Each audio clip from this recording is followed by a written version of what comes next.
Как видите, от исторического облика здания не осталось и следа.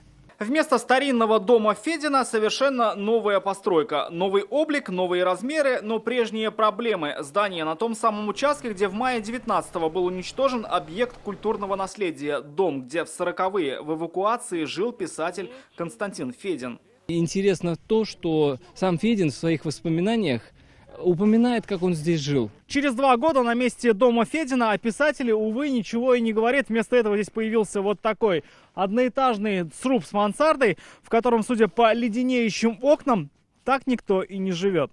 Хотя внешне он уже готов к заселению. Есть газ, свет, территория огорожена забором. Только дом уже собираются сносить. Такое решение вынес Чистопольский суд. Согласно Градостроительному кодексу Российской Федерации, строительство жилого дома носит как бы собой уведомительный характер.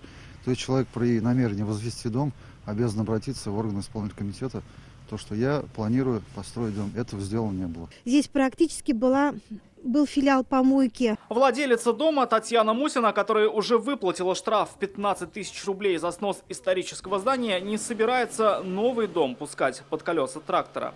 Я, конечно, предлагала, что давайте я обошью, потому что дом по тем же границам стоит. Давайте повесим мемориальную доску, но с тем указанием, что здесь в годы войны стоял дом, потому что он ничего общего с тем паспортом, в общем-то, который мне предъявил комитет, не имеет. Возникает много вопросов. Знала ли владелица об особом статусе особняка, знали ли о нем надзорные органы, если позволили снести объект и за 2 года построить дом, который ничего общего с памятником не имеет. Хотя Татьяна Мусина еще в 2019 году обещала нам восстановить объект. Мы уже обговорили эту тему, и табличку поменяем, повесим, восстановим все. Раз дом уже снесен, означает ли это, что договоренности по восстановлению не были закреплены документально? И вот что сообщил нам сегодня Госкомитет.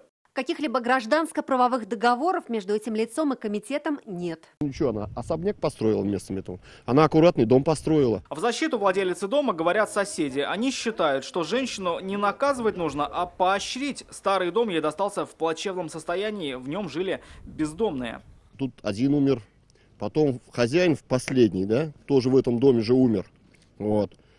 Там не взглянешь, там в сапогах даже было зайти страшно. Старый дом не надо, вот такой дом красивый, хороший. Понятно, что жители хотят видеть рядом ухоженную территорию, а не то, во что превратился особняк Федина при прежних хозяевах. Так и должно было быть, но с сохранением исторического облика. Кто и почему не досмотрел, почему история бесконечно перестраивается. Пока вопросы так и остаются без ответа.